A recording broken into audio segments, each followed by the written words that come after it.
Hi everyone, I hope आप सभी का आरबीआई ग्रेड बी फेज 1 बहुत अच्छा गया होगा। आज के सेशन में हम बात करेंगे कि रिजल्ट कब तक आएगा और हमें अब आगे क्या करना है। अभी ये जो हमारा मेंस तक का समय बचा हुआ है, तो उस समय में हमें क्या करना है। अगर हम बॉर्डर लाइन पे हैं तो हमें क्या करना है, अगर हमारा क्लियर हो रहा है, हमें पता है कि हम क्रैक कर लेंगे, तो हमें क्या करना है, और अगर हमारा सिलेक्शन नहीं हो रहा है तो हमें क्या करना है। तीनों चीजों के बारे में डिस्कस करेंगे।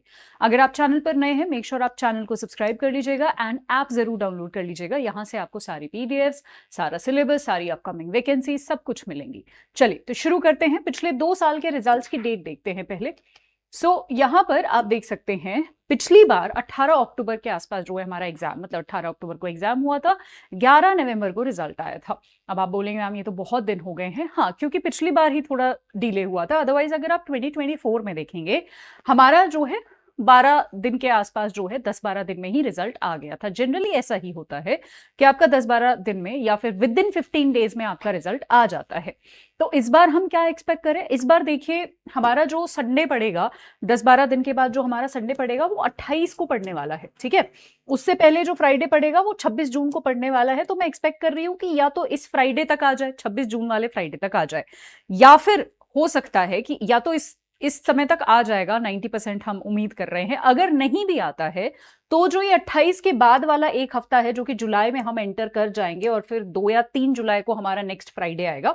So this is Sunday, this is Friday, and I think 3 जुलाई को, इफ आई एम करेक्ट, आपका नेक्स्ट फ्राइडे है।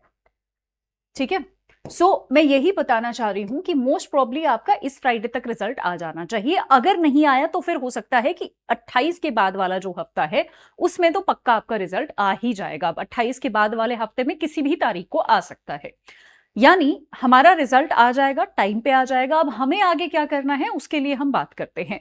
What should we do next. अब यहां पर 3 कैटेगरीज हैं। ठीक है, कुछ स्टूडेंट्स ऐसे हैं जिनको पता है that they are not clearing the exams. ठीक है, कुछ स्टूडेंट्स ऐसे हैं जिनको पता है we will 100% clear the exam, और मैक्सिमम स्टूडेंट्स आप में से ऐसे होंगे जो बॉर्डर लाइन पे होंगे कि मैम हो भी सकता है, और हो भी सकता है क्लियर हो जाए, हो भी सकता है क्लियर ना हो। सबसे पहले अगर मैं कट ऑफ की बात करूं तो देखिए, पेपर क्योंकि इजी था, पिछली बार 30% गया था, इस बार हो सकता है 35% हो जाए, या तो 30 ही रहेगा या फिर 35% हो जाएगा, क्योंकि आरबीआई जो है एक यूनिफॉर्मिटी रखता है अपने सारे सब्जेक्ट्स में। तो अगर हमारा 35% जाता है, अगर अब मैं जीए की बात करूंगी यहां पर, अगर मेरी 30% कट ऑफ रहती है तो 28 में से आपके 24 नंबर जो हैं जीए में, सेक्शनल कट ऑफ की बात कर रही हूं, अगर यही 35% हो जाता है तो मेरे 28 नंबर जो है यहाँ पर जीए में आने चाहिए। लेकिन मेरे को सिर्फ सेक्शनल नहीं निकालना है। जीए इस बार का इतना आसान आया था, तो जो ओवरऑल कट ऑफ है उसको निकालने में जीए आपकी बहुत ज्यादा इस बार मदद कर सकता है। तो आप अकॉर्डिंगली एक बार देखिएगा, बहुत सारे सेशंस भी हैं इसको लेकर। हमारे चैनल पे भी राहुल सर ने भी सेशन लिया है, वो भी आप देख सकते हैं कि एक्सपेक्टेड हमारी जो कट ऑफ वगैरह है वो क्या है। राइट, मैं सिर्फ एक अपने सब्जेक्ट का आपको आइडिया दे रही हूं कि इतना जा सकता है। नाउ अब आपको पता है कि ठीक है, मेरा सेक्शनल कट ऑफ तो सारे निकल ही जाएंगे और मेरा ओवरऑल कट ऑफ भी जो है मैं आसानी से निकाल लूंगा। अगर आपको पता है कि मैं 100% क्लियर कर रहा हूं, उसमें तो फिर कोई दो राय नहीं है। आप फेज 2 की तैयारी कीजिए, क्योंकि हमारे पास अगेन जो है कम दिन बचे हैं। फेज 2 में जनरली 1-1.5 महीना ही होता है, इतने ही दिन हमारे पास बचे हुए हैं। आप जो है इसकी तैयारी शुरू कर दीजिए। लगभग जो है हमारे पास 25 जुलाई को अगर हम देखें तो लगभग हमारे पास 35-40 दिन आराम से बचे हुए हैं। तो वो आप अपना करिए, रिविजन पर फोकस करिए, क्योंकि I am sure and I am assuming कि आपने बहुत हद तक सारी चीजें पहले से पढ़ ली होंगी। तो आप अपना एफएम, ईएसआई, ठीक है, ईएसआई में मेजरली करंट अफेयर्स आते हैं, ठीक है, और करंट अफेयर्स, क्योंकि करंट अफेयर्स इन दोनों में आते हैं। End of course answer writing को हम कैसे भूल सकते हैं, आंसर राइटिंग प्रैक्टिस जरूर कीजिएगा। ठीक है, और इंग्लिश तो हमने पढ़ा भी हुआ है, हम कर भी लेंगे दोबारा से। एंड करंट अफेयर्स हमने पढ़ा भी हुआ है, जो ये जून जुलाई का है वो आपको कर लेना है।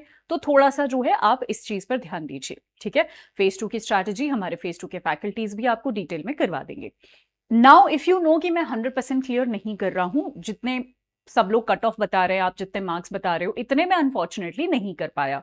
तो कोई बात नहीं, हमारे पास अपकमिंग अपॉर्चुनिटीज हैं, आपको पता है। या तो अगर आप 2020 आरबीआई के लिए ही डेडिकेटेड हैं तो 2027 की हम तैयारी करेंगे, और इस बार हम समय से तैयारी करेंगे, क्योंकि आप जब टाइम से तैयारी करते हो तो आप कुछ अपने कंपटीशन को वैसे ही एलिमिनेट कर देते हो, ठीक है। तो आप अपनी फेज 2 के साथ तैयारी शुरू कीजिए, और जो है न्यूज़पेपर पढ़ना शुरू कीजिए, थोड़ा थोड़ा क्यूआरई की प्रैक्टिस करना शुरू कीजिए अभी से। इफ यू आर लाइक नहीं मैम वो तो बहुत लेट है, क्या हम बीच में और कोई एग्जाम दे सकते हैं? बिल्कुल, आई एम श्योर आपने अब तक एसओ का जो है फॉर्म भरा होगा, तो आईबीपीएस एसओ जो है हमारे पास है, आईबीपीएस एसओ जो है हमारे पास है एक, राइट। नाबार्ड एक बहुत अच्छा ऑप्शन है, और अच्छी बात यह है कि अगर आप आरबीआई की तैयारी कर चुके हैं तो आपका quant, reasoning, English, current affairs, ESI already हो चुका है। आपको थोड़ा सा एआरटी पढ़ना है, और जो वो छोटे सब्जेक्ट्स होते हैं 10-20 नंबर के, जैसे डिसीजन मेकिंग, वो बहुत आराम से हो जाते हैं किसी भी पीडीएफ से।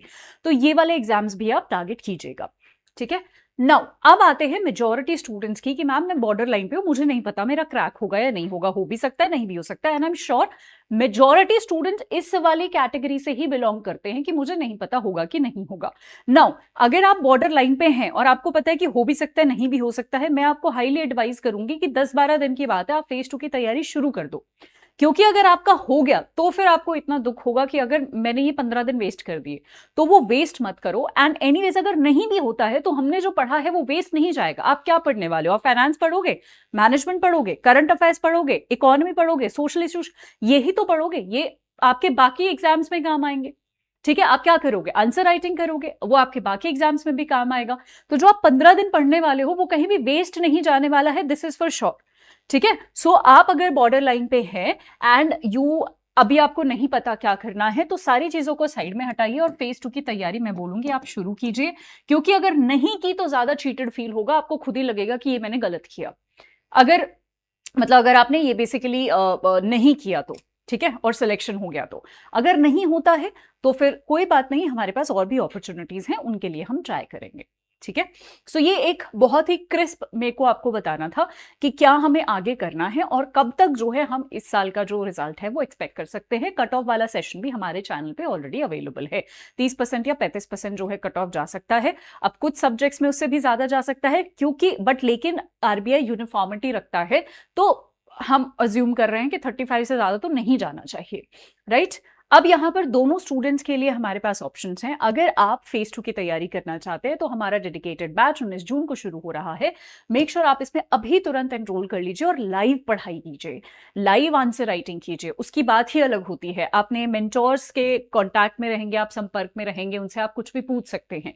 सो ये आप कीजिए। अगर आप 2027 की तैयारी कर रहे हैं, क्योंकि जरूरी नहीं है कि यहां पर मुझे वही बच्चा सुन रहा है जिसने इस बार का पेपर दिया है। कुछ बच्चे क्या करते हैं, तैयारी कर लेते हैं और पेपर देने ही नहीं जाते हैं। अब पता नहीं क्या सोचते हैं वो। पेपर से पहले भी हमें मैसेजेस आते हैं कि हमने पेपर नहीं दिया। हम उन बच्चों को कॉल करते हैं, कैसा हुआ एग्जाम? देवर लाइक मैम इस बार का नहीं दिया, वॉट एवर रीजन, और पेपर इस बार आसान आया था, और फिर वो सोचते हैं कि काश दे दिया होता। तो ये थोड़ा सा होता है। तो नहीं मैम हम तो 2027 देंगे। हमारे बैचेस में भी बहुत सारे बच्चे आते हैं जो बोलते हैं कि हम 2026 में पढ़ रहे हैं लेकिन पेपर 27 में देंगे। सो मैं बोलूंगी कि स्पेशली करंट अफेयर्स के लिए 26 में नहीं 27 वाले बैच में ही पढ़ो, क्योंकि करंट अफेयर्स तभी का रिलेवेंट है। इस बार प्रूव हो चुका है कि हमारे करंट अफेयर्स 3 से 4 महीने के ही आते हैं। बहुत सारे करंट अफेयर्स तो आपके मई से आए थे, ठीक है, अप्रैल मई के बहुत सारे करंट अफेयर्स थे। तो जब 2-3-4 महीने के ही करंट अफेयर्स आ रहे हैं तो हम 1-1.5 साल पहले का करंट अफेयर्स क्यों पढ़ रहे हैं, है ना। इतना तो फेज 2 में भी नहीं आता है, फेज 1 से ज्यादा फेज 2 में आता है, लेकिन इतना तो फेज 2 में भी नहीं आता है कि आप 1.5 साल पहले पढ़ रहे हो, राइट। या नॉट 1.5 साल, आई वुड नॉट से 1.5 साल, क्योंकि इतना लंबा नहीं जाएगा, बट स्टिल काफी महीने हो जाते हैं वो, राइट। सो मैं यही बोलूंगी कि आप जो है ये दोनों बैचेस हैं जिसमें आप रेफर कर सकते हैं। मैं आपको आगे बताती हूँ कैसे ये बैचेस आपको मिलेंगे। उससे पहले आप ऐप डाउनलोड कर लीजिएगा, क्योंकि ये बैचेस भी आपको यहीं पर मिलने वाले हैं, ठीक है।